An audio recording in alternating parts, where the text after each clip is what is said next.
প্ৰশ্ন 1 প্ৰাচীন অসমৰ প্ৰথম বংশ হিচাপে কোনটো বংশক জনা যায় ক বৰ্মন বংশ খ আহোম বংশ গ কোচ বংশ ঘ চুতীয়া বংশ এই অপচনসমূহৰ ভিতৰত আপোনাৰ শুদ্ধ উত্তৰ হ'ব খ আহোম বংশ প্ৰশ্ন 2 প্ৰাচীন অসমৰ ঐতিহাসিক চহৰ হিচাপে কোনখন চহৰক জনা যায় ক শিৱসাগৰ খ যোৰহাট গ তেজপুৰ ঘ কামৰূপ ইয়াৰ ভিতৰত আপোনাৰ শুদ্ধ উত্তৰ হ'ব ক শিৱসাগৰ প্ৰশ্ন 3 আহোম আৰু মোগলৰ মাজত হোৱা শেষ ৰণখনৰ নাম কি আছিল ক পথৰুৱাঘাট ৰণ খ ইটাখুলি ৰণ গ শৰাইঘাট ৰণ ঘ এটাও নহয় এই অপচনসমূহৰ ভিতৰত আপোনাৰ শুদ্ধ উত্তৰ হ'ব খ ইটাখুলি ৰণ প্ৰশ্ন 4 প্ৰাচীন কামৰূপৰ কোনগৰাকী ৰাজকুমাৰীক কাশ্মীৰৰ ৰজা মেঘবাহনে বিয়া কৰাইছিল ক হেমপ্ৰভা খ ইন্দুমতী গ অমিতপ্ৰভা ঘ ভানুমতী ইয়াৰ ভিতৰত আপোনাৰ শুদ্ধ উত্তৰ হ'ব গ অমিতপ্ৰভা ইয়াৰ পাছৰ প্ৰশ্নটো হৈছে নৰনাৰায়ণৰ ৰাজত্ব কালত অহা ইংৰাজ পৰ্যটন কোন আছিল ক ৰাল্ফ ফিটজ খ ভাইৰাছ লৰ্ড গ লৰ্ড ৰিপন ঘ লৰ্ড কাৰ্জন ইয়াৰ ভিতৰত আপোনাৰ শুদ্ধ উত্তৰ হ'ব ৰাল্ফ ফিটজ প্ৰশ্ন 6 কছাৰীসকল কোন জনগোষ্ঠীৰ লোক আছিল ক আহোম খ গাৰো গ মংগোলীয় ঘ এটাও নহয় এই চাৰিটা অপচনৰ ভিতৰত আপোনাৰ শুদ্ধ উত্তৰ হ'ব গ মংগোলীয় প্ৰশ্ন 7 হিন্দু ধৰ্ম গ্ৰহণ কৰা প্ৰথম আহোম ৰজাজন কোন আছিল ক ৰামধ্বজ সিংহ খ ৰত্নধ্বজ সিংহ গ শিৱ সিংহ ঘ চক্ৰধ্বজ সিংহ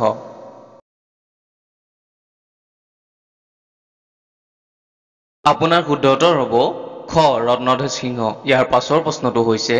আটাইতকৈ কম বয়সৰ আহোম ৰজাজন কোন আছিল ক চুকাফা খ শিৱ সিংহ গ ৰত্নধ্বজ সিংহ ঘ জয়ধ্বজ সিংহ ইয়াৰ ভিতৰত আপোনাৰ শুদ্ধ উত্তৰ হ'ব গ ৰত্নধ্বজ সিংহ নেক্সট প্ৰশ্নটো হৈছে কোনজন অসমীয়াই ব্ৰিটিছৰ বিৰুদ্ধে প্ৰথম বিদ্ৰোহ ঘোষণা কৰিছিল ক গমধৰ কোঁৱৰ খ লাই কোঁৱৰ ক ৰাজেশ্বৰ সিংহ ঘ ৰুদ্ৰ সিংহ ইয়াৰ ভিতৰত আপোনাৰ শুদ্ধ উত্তৰ হ'ব ক গমধৰ কোঁৱৰ প্ৰশ্ন 10 কামাখ্যা মন্দিৰটো কোনে পুনৰ নিৰ্মাণ কৰিছিল ক নৰকাসুৰ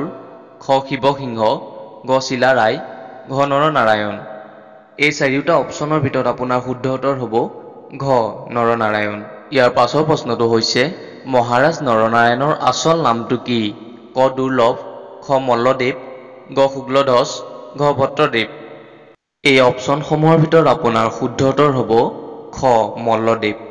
12 নম্বৰ প্ৰশ্নটো হৈছে অসমত সৰ্বপ্ৰথমে কোনে বুৰঞ্জী লিখিছিল ক আহোমসকলে খ টাইসকলে গ মোগলসকলে ঘ ইংৰাজসকলে এই অপচনসমূহৰ ভিতৰত আপোনাৰ শুদ্ধ উত্তৰ হ'ব ক আহোমসকলে বুৰঞ্জী লিখিছিল 13 নম্বৰ প্ৰশ্নটো হৈছে আহোমসকল অহাৰ আগত অসমত কোন ৰজাই ৰাজত্ব কৰিছিল ক বৰ্মন বংশ ৰজাই খ কছাৰী ৰজা গ কোচ ৰজাই ঘ জয়ন্তীয়া ৰজা ইয়াৰ ভিতৰত আপোনাৰ শুদ্ধ উত্তৰটো হ'ব গ কোচ ৰজাই আহোমসকলৰ আগত কোচ ৰজাই ৰাজত্ব কৰিছিল ইয়াৰ পাছৰ প্ৰশ্নটো হৈছে অসমৰ মাটি জৰীপ কাৰ্য কোনে প্ৰথমে প্ৰৱৰ্তন কৰিছিল ক চুকাফা খ গদাধৰ সিংহ গ কুমাৰ ভাস্কৰ বৰ্মন ঘ শিৱ সিংহ এই চাৰিটা অপচনৰ ভিতৰত আপোনাৰ শুদ্ধ উত্তৰ হ'ব খ গদাধৰ সিংহ কছাৰীসকলৰ প্ৰথম ৰাজধানী ক'ত আছিল ক ডিমাপুৰ খ কামৰূপ গ তেজপুৰ ঘ শোণিতপুৰ আপোনাৰ শুদ্ধ উত্তৰ হ'ব ক ডিমাপুৰ অসমৰ নৱবৈষ্ণৱ ধৰ্মগুৰি ধৰোতাজন কোন আছিল ক মাধৱ কন্দলী খ শংকৰদেৱ গ অনন্ত কন্দলী ঘ মাধৱদেৱ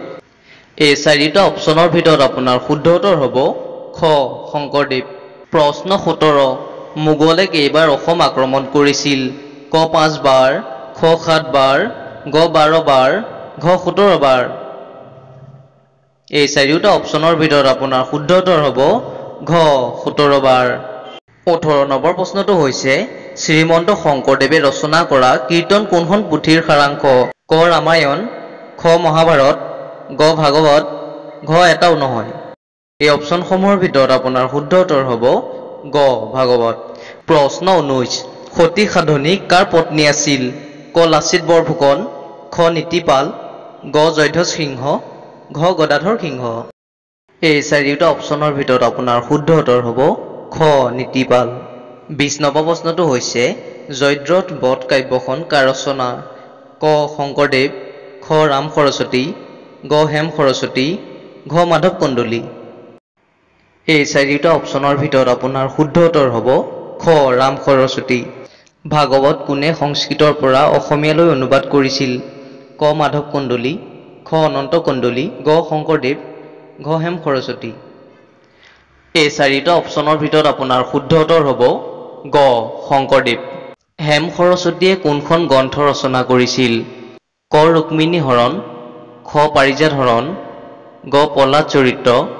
ঘ ৰাম বিজয়। আপোনাৰ শুদ্ধ উত্তৰ হ'ব গ প্ৰহ্লাদ চৰিত্ৰ। 1979 চনৰ অসম আন্দোলনত মৃত্যু হোৱা প্ৰথমজন শ্বহীদ কোন? ক খৰ্গেশ্বৰ তালুকদাৰ, খ পিয়লি ফুকন, গ যোগেন হাজৰিকা, ঘ কনকলতা। আপোনাৰ শুদ্ধ উত্তৰ হ'ব ক খৰ্গেশ্বৰ তালুকদাৰ। অসমত কেতিয়া সৰ্বপ্ৰথমে ৰেল সেৱা আৰম্ভ হয়? ক 1852 চনত, খ 1872 চনত, গ 1884 চনত, ঘ 1892 চনত। আপোনাৰ শুদ্ধ উত্তৰ হ'ব গ 1884 চনত। সাধাৰণ জ্ঞানৰ একেবাৰে শেষৰ প্ৰশ্নটো হৈছে অসমত সৰ্বপ্ৰথমে কেতিয়া জাহাজ চলিছিল? ক 1842 চনত, খ 1845 চনত, গ 1847 চনত, ঘ 1849 চনত। এই চাৰিটা অপশ্যনৰ ভিতৰত আপোনাৰ শুদ্ধ উত্তৰ হ'ব ঘ 1849 চনত। যদি ভিডিঅ'টো ভাল লাগিছে লাইক শ্বেয়াৰ ছাবস্ক্ৰাইব এটা কৰিব নাপাহৰিব। ধন্যবাদ। জয় আই অসম।